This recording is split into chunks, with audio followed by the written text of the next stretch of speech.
ये 25 करोड़ अवाम की अदालत में किस तरह जाएंगे जिनसे उनका नवाला छीन लिया था, जिनको लोड शेडिंग का तोहफा दे के गए थे, जिनसे रोजगार छीन लिया गया था, जिनको बिलकते सिसकते तड़पते हुए छोड़ के लंदन चले गए थे, जिस पूरी कौम को बताया कि इनके प्लेटलेट्स कम किस तरह हुए और ज्यादा किस तरह हुए, उनको धोखा किस तरह देंगे।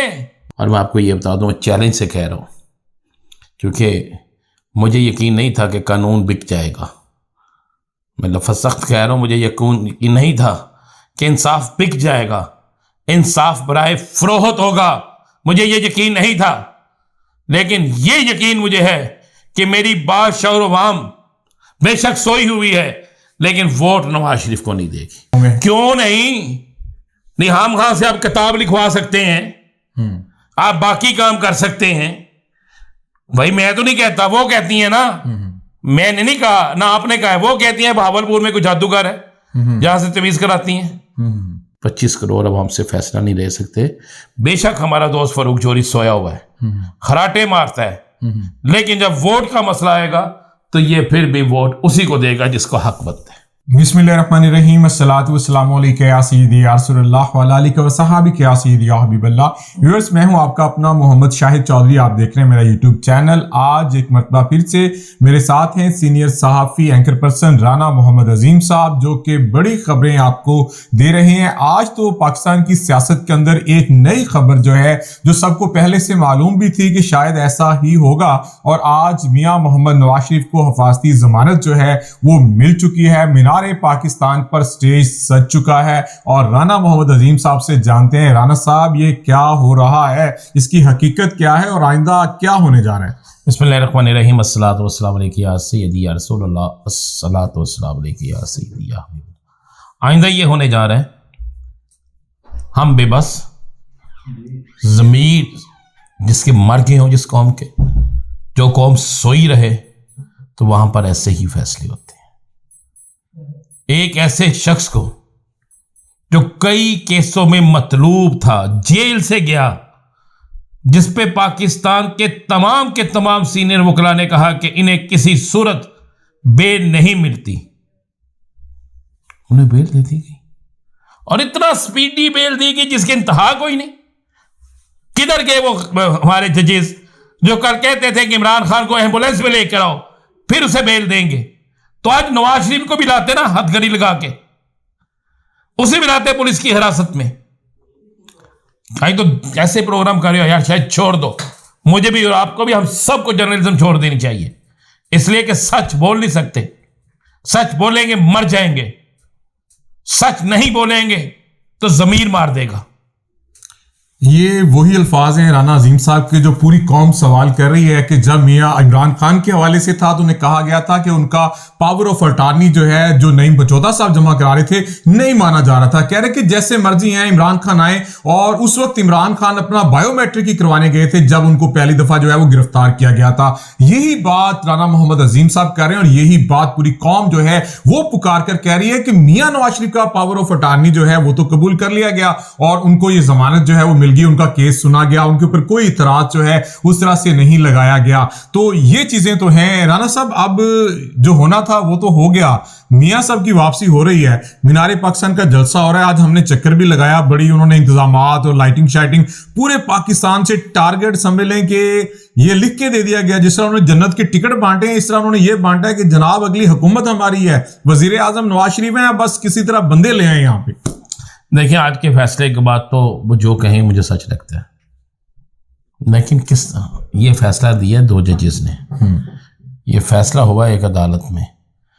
ये 25 करोड़ अवाम की अदालत में किस तरह जाएंगे जिनसे उनका नवाला छीन लिया था, जिनको लोड शेडिंग का तोहफा दे के गए थे, जिनसे रोजगार छीन लिया गया था, जिनको बिलकते सिसकते तड़पते हुए छोड़ के लंदन चले गए थे, जिस पूरी कौम को बताया कि इनके प्लेटलेट्स कम किस तरह हुए और ज्यादा किस तरह हुए, उनको धोखा किस तरह देंगे? किस तरह हुकूमत इनकी आएगी? आपने क्या मीनार पाकिस्तान में जन्नत के टिकट देख के आए हैं? होंडा 125 का शोरूम देख के आए हैं? बिरयानी की देगे देख के आए हैं? क्या देख के आए आप? राना साहब, आपने सारी बातें खुद ही बता दी हैं, क्योंकि हम तो इंतजाम देख के आए हैं, लेकिन इंतजाम इसी का है, 1 to 5 का है, जन्नत के टिकट का है, क्योंकि जो अंदाजा है वो यही है, जो कहा जा रहा है कि इसी तरह लोगों को लाया जा रहा है, जो आप सुन रहे हैं, आप देख रहे हैं। लोग आ जाएंगे लालच में, जबरन 20-25 हज़ार सिक्योरिटी एहलकारों की ड्यूटी होगी वहाँ पे, सरकारी मुलाजमीन की ड्यूटी होगी, तो खुद ही पंडाल भर जाएगा, वर्कर नहीं आएगा और आपको वहाँ पीटीआई का नारा भी सुनाई देगा। और मैं आपको ये बता दूँ, मैं चैलेंज से कह रहा हूँ, क्योंकि मुझे यकीन नहीं था कि कानून बिक जाएगा। मैं लफ्ज़ सख्त कह रहा हूँ, मुझे यकीन नहीं था कि इंसाफ बिक जाएगा, इंसाफ बराए फरोख्त होगा, मुझे ये यकीन नहीं था। लेकिन ये यकीन मुझे है कि मेरी बादशाह और अवाम बेशक सोई हुई है, लेकिन वोट नवाज शरीफ को नहीं देगी। बिल्कुल, राना साहब ने ये बात भी ठीक कही है, क्योंकि वहां पे नैब प्रोसिक्यूटर जो हैं पहले से मौजूद हैं, रिकॉर्ड लेके आए हैं, और जब सब कह रहे हैं कि जब आप कह रहे हैं आप फिर तहरीरी तौर पे लिख के दे दें सारी चीजें, वो समझ आ रही थी मामला। राना साहब, आपकी बात ठीक है, क्योंकि कौम जो है वाकई वो जाग रही है। अच्छा, एक चीज मैं आपसे बड़ी डिस्कस करना चाहता हूं, मरियम बीबी बार बार कह रही हैं मियां साहब जब आएंगे फिर से वो दौर वापस आएगा, वो दौर जब डॉलर इतने का था, इतने का था। अगर इसको करना है तो राना साहब फिर मुशर्रफ वाला दौर क्यों नहीं है? उसमें तो इनसे भी सस्ता था, इससे भी सब कुछ सस्ता था। ये किसको बेवकूफ बना रहे हैं? आप किसकी बात कर रहे हैं? मरियम बीबी की। मरियम औरंगजेब, मरियम नवाज शरीफ, मरियम साहबजादी मियां मोहम्मद नवाज शरीफ। उनके मतलब पूछना तो उनके बहू से पूछने, वो क्या कहती है?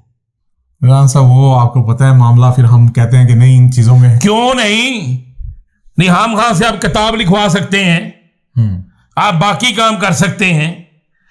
भाई मैं तो नहीं कहता, वो कहती है ना, मैंने नहीं कहा ना, आपने कहा है। वो कहती है भावलपुर में कोई जादूगर है जहां से तमीज कराती हैं, वो कुछ कहती है, मैं तो नहीं कहता। मरियम साहब ये नहीं कहेंगी तो क्या कहेंगी? मैंने आज एक ऐड देखा उनका, टीवी पे भी चल रहा है, सोशल मीडिया पे भी।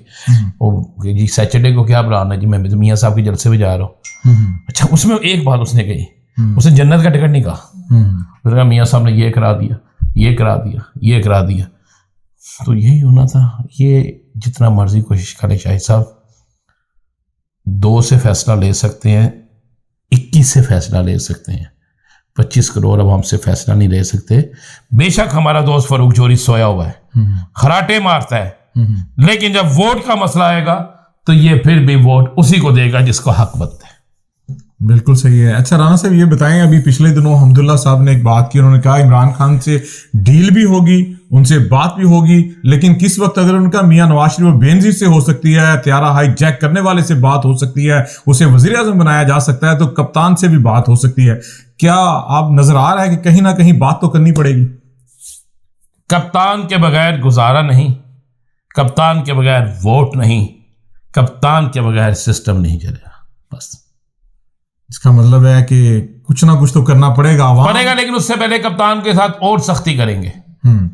खबर आपको दे देता हूं, और सख्ती करेंगे, इंतहा की सख्ती करेंगे किसी को खुश करने के लिए, नवाज शरीफ को, उनकी बेटी को खुश करने के लिए। लेकिन इसके बावजूद ना वो टूटा है, ना टूटेगा, ना टूटने देगा, कौम को भी खड़ा रखेगा, कौम को भी खड़ा रखेगा। राना साहब, पीपल्स पार्टी कहाँ है? उनको नहीं लगता कि चीजें हाथ से निकलती जा रही हैं, किसी और को नवाजा जा रहा है, वो ना 2 में है ना 4 में है, वो खामोश क्यों है? 15 नवंबर के बाद बताऊंगा। 15 मैं अक्सर आपके को भी कहता हूँ, बाकियों को भी कहता हूँ, 15 नवंबर के बाद देखेंगे कि जीता कौन हारा कौन। बहुत शुक्रिया। राना मोहम्मद अजीम साहब ने बड़ी खबरें दे दी हैं, और हम तो इस पे वो कहते होते हैं, हशर को होगा मालूम ये कि जीता कौन और हारा कौन। हम सुए हशर चलेंगे शाह अबरार के साथ, और काफिला रवा होगा काफिला सलार के साथ। ये तो तैयबा की मोहब्बत का असर है, वरना कौन रोता है लिपट कर दरो दीवार के साथ। और राना साहब ने भी अहम खबर जो है बताई है कि 15 के बाद बहुत बड़ी खबरें आ रही हैं। आज बड़ी खबरें राना मोहम्मद अजीम साहब ने आपको दी हैं। इंशाल्लाह आइंदा भी यही खबरों का सिलसिला जो है वो जारी रहेगा। आज तक के लिए इतना ही, कल इंशाल्लाह खबरों के साथ हाजिर होंगे। कल तक के लिए अल्लाह हाफिज।